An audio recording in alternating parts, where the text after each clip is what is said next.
From Bloomberg News and iHeartRadio, it's The Big Take. I'm Wes Kosova. Today, Ron DeSantis tiptoes around climate change.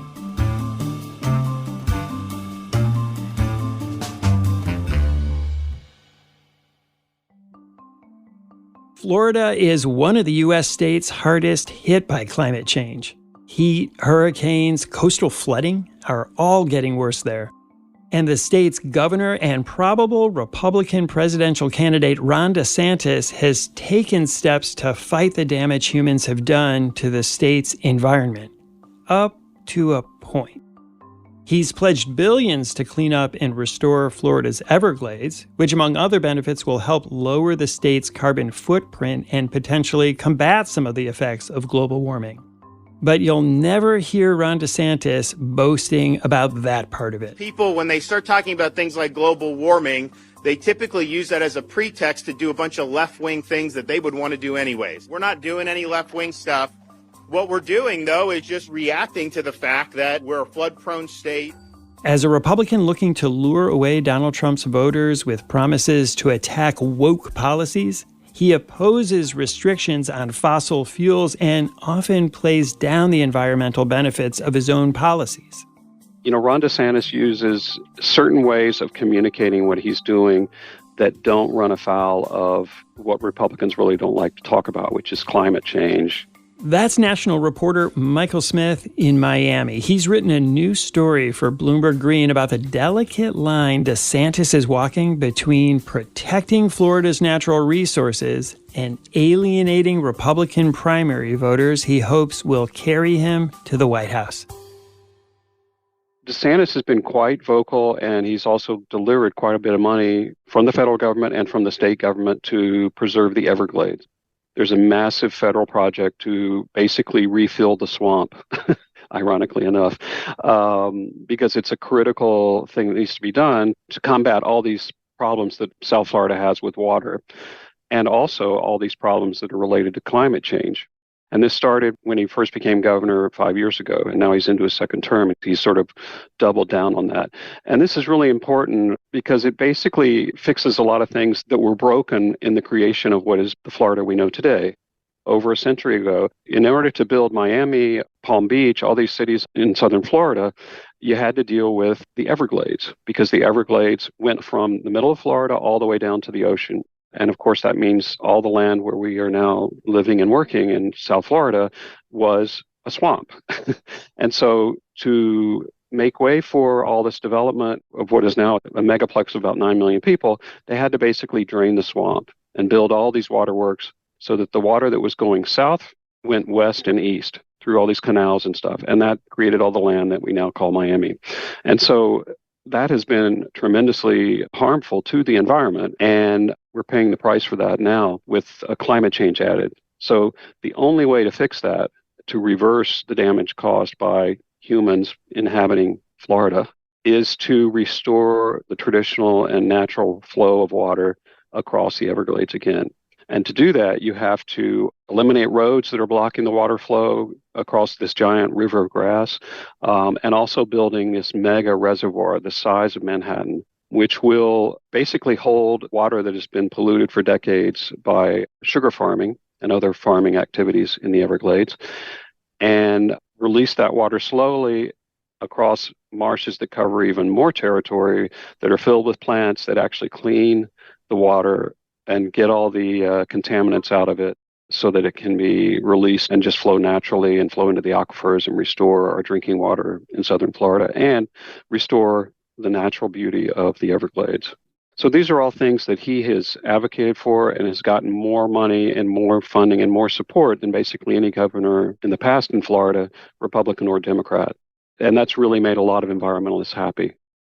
Mike, but as you write, one of the interesting things is the way DeSantis talks about why he's doing this and the way he avoids talking about why he's doing this. Yeah, so another interesting aspect of this contrarian view of the environment for Republican is that, Ron DeSantis uses certain ways of communicating what he's doing that don't run afoul of what Republicans really don't like to talk about, which is climate change, human beings being responsible for all this, too much carbon, too much fossil fuels. He really tries to avoid that kind of language, but he says it in different ways. For example, he talks about the need to restore the Everglades as an issue of saving and protecting water quality in Florida. And he talks about it in an economic sense. For example, if you talk to the Biden administration about the Everglades, they're going to say we have to fix it because it's an amazing natural sequester of carbon. It will reduce the amount of carbon in the atmosphere, which is true. And it will also offset a lot of other impacts of rising sea levels and climate change, et cetera. DeSantis is never going to say it that way.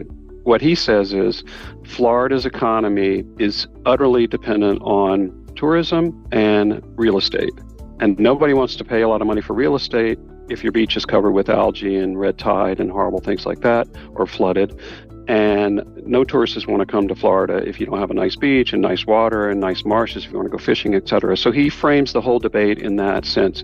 It's a water quality issue, and it's an issue for protecting the natural beauty of Florida that is the anchor, the linchpin of our economy. But he doesn't say climate change. And why specifically would DeSantis want to avoid saying, hey, I'm also helping the environment? This support of the environment in his way contradicts with a couple of foundational aspects of a lot of his other policies. Because the critical driver of what Ron DeSantis has done in Florida and what he's proposing for the rest of America, he calls it a blueprint for America, which almost everyone interprets as his intention to run for president, try to get the Republican nomination in 2024. His whole platform is really based on cultural issues, and that includes what we call ESG, environmental, social, and government investing policies, which he views as another symptom of the imposition of woke ideas on America. Subject of today is tackling this issue of ESG. I don't know where this stuff comes from, but these elites grab it and they really want to impose it on the rest of us. I think what it's devolved into is a mechanism to inject political ideology. He's really gone on the attack mode against any form of telling companies how they can invest their money and trying to restrict investments that contribute to climate change, or trying to impose any limits on fossil fuels because of climate change. So he is a strident opponent of doing business with banks that are not lending to fossil fuels, of allowing municipalities to pass their own laws trying to limit fossil fuels, anything like that. He says he doesn't believe in the reduction of carbon in the environment as something that's really necessary or something that should be mandated. So he loves the Everglades. He loves water quality. He loves resilience, which means doing things to combat climate change, the effects of climate change in a state like Florida. But he draws the line at any limits on the use of fossil fuels. And in fact, he tries to thread this needle by comparing himself to Teddy Roosevelt, another kind of tough guy president who is also a conservationist. Yeah, that's really the image that he's trying to evoke, and his handlers are really pushing that. Ron DeSantis is a Teddy Roosevelt preservationist. You know, this is the way Republicans do it. And he is bringing all those values that Teddy Roosevelt imbued to the modern era. And he really frames everything that way, which means you can save the environment, you can help the environment, but you don't have to be woke in the process, or you don't have to be a radical Democrat in the process. Here's a way that Republicans can do it without hurting business and without going to what they think are just extremes that have no basis in fact, i.e. climate change. Now, does he actually deny that climate change is real, or what's his position? Because I think he says his quote is, I'm not a, quote, global warming person. In a way, it's semantics, but he does not directly deny it. I've never heard him deny it, but he does pretty much say he doesn't agree with a lot of the things that are sort of fundamental assumptions behind climate change. At the same time, he says, yeah, you know, Florida is a state that has always been a victim of extreme weather. He doesn't give any theories as to why that's happening, but he recognizes that it's a fact. The sea rise may be because of human activity and the changing climate. Maybe it's not. I don't know. But what I do know is I see the sea rising. I see the increased flooding in South Florida. I think you'd be a fool not to consider that an issue that we need to address. His focus is we got to do stuff to protect our communities from that. We have to build hurricane-resistant structures. We have to sometimes raise roads, et cetera, but he's not going to say, or at least I've never heard him say, this is all because human beings are spewing too much carbon in the atmosphere and that's causing all this. And that's what we have to really attack. One industry he has gone after, though, uncharacteristically for a Republican, is the state's sugar industry. That's correct. And this is a pretty incredible shift for a Florida governor or any Florida politician, because the sugar industry traditionally has been one of the most powerful lobbying force in Florida. And that is because they basically, over the last 60, 70 years, have colonized huge swaths of the Everglades and turned the swamp into sugarcane plantations because they get massive federal subsidies and price support, billions of dollars a year traditionally. They still have about 400,000 acres of crop in Florida. It's one of the biggest crops in Florida. And they've always gotten support from governors, from Congress to keep getting these subsidies. But Ron DeSantis has been an exception to that, ironically, in a lot of ways. When he was in Congress, he voted against those subsidies twice, which normally is political suicide for a Florida leader. Very few have done that and survived and lived to tell the tale. Initially, that decision was because he was against the whole idea of corporate welfare, sort of ideologically.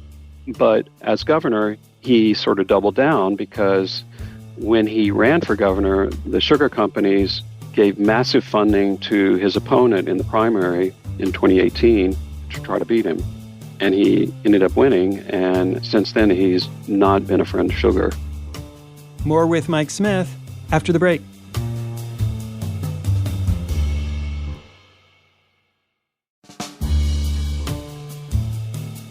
Mike, in your story, you write that water actually isn't the only thing that Ron DeSantis is doing that could fall under environmentalism, even though he doesn't talk about it and doesn't want to call it that. Yeah, that's true. A lot of it is like what he calls water quality improvements.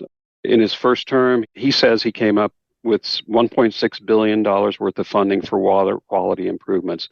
And that's everything from actually cleaning up polluted waterways and coastal waterways, finding ways to combat red tide and algae blooms, and also replacing leaky septic tanks. Because in Florida, one of the major causes of contamination of the water supply is because so many people have septic tanks. For example, in Miami, I think there's over 100,000 homes that have septic tanks in the city of Miami. Well, where I live, my house has a septic tank. There's no sewer lines. It's crazy. And so a lot of those are leaking and they need to be replaced. So he's been getting a lot of money for that. It's critically important. He's also done quite a bit for wildlife corridors, which are basically ways to restore wilderness so that animals like Florida panthers, the few that are left, can get across highways and not be hit by cars. So these are examples of the kind of things that he's been doing, in addition to record amounts of money for Everglades restorations. For example, in his first term, he actually secured $1.7 billion for this project. And he's committed to, I think, another $2.5 or $3.5 billion in his second term for Everglades and water quality improvements. Beyond water, though, DeSantis hasn't really leaned into conservation or fossil fuel reduction, has he? I mean, take solar. There's a lot of sun in Florida, but he doesn't really talk about that, does he? He hasn't been a fierce promoter of solar energy in Florida, and he hasn't come up with massive incentive programs. And a lot of people say he hasn't even taken advantage of basically the free money that's out there under Biden's infrastructure plan that Florida could benefit from a lot. For example, there was a referendum in 2018 here in Florida where voters massively supported and passed a referendum that would allow you to put solar panels on your house and require the power company to buy the power you don't use, because that's not the way the law is now. That passed, and then the power utilities sort of quietly cut a deal and got some legislation passed in the legislature that would not require them to buy back your electricity. And that was hugely controversial. DeSantis was pretty quiet on it until he saw how upset people were getting, voters, that he vetoed that bill. So, when push comes to shove, he's been a supporter of solar, but he's not an avid advocate. And he's also done things, and this is why, for example, the Sierra Club gives him a D- on their scorecard of rating governors and other politicians on the environment. They say that one of the biggest problems is that he has blocked local governments from doing stuff on their own that address climate change. For example, municipalities that want to restrict the use of fossil fuels in heating and cooling buildings, to require solar panels and that sort of thing. He's blocked localities from doing that. Key West wanted to ban cruise ships from docking because it's destroying the coral reefs, it's disrupting the marine ecosystem, and he blocked them from being able to do that. So these are the kind of things that he supports some things, but others he doesn't, and that's what gets him in trouble with some of the environmental groups. Producer Mo Barrow spoke with Dawn Sheriffs. She's Florida director of the Environmental Defense Fund. And here's what she had to say about DeSantis's environmental policies. So I think it's a mixed bag. I think a lot of folks were relieved after the last governor really wouldn't even acknowledge the existence of climate change to see the opportunity that we could have with Governor DeSantis. There's been significant investment in Everglades restoration. It is not easy politically to stand up against big sugar or big utilities. We need to recognize that those are complicated measures. And I think that's been done fairly fearlessly. It's extremely unfortunate that the terminology around climate change has become so politically polarized. Everybody loses when we participate in that. We'll be right back.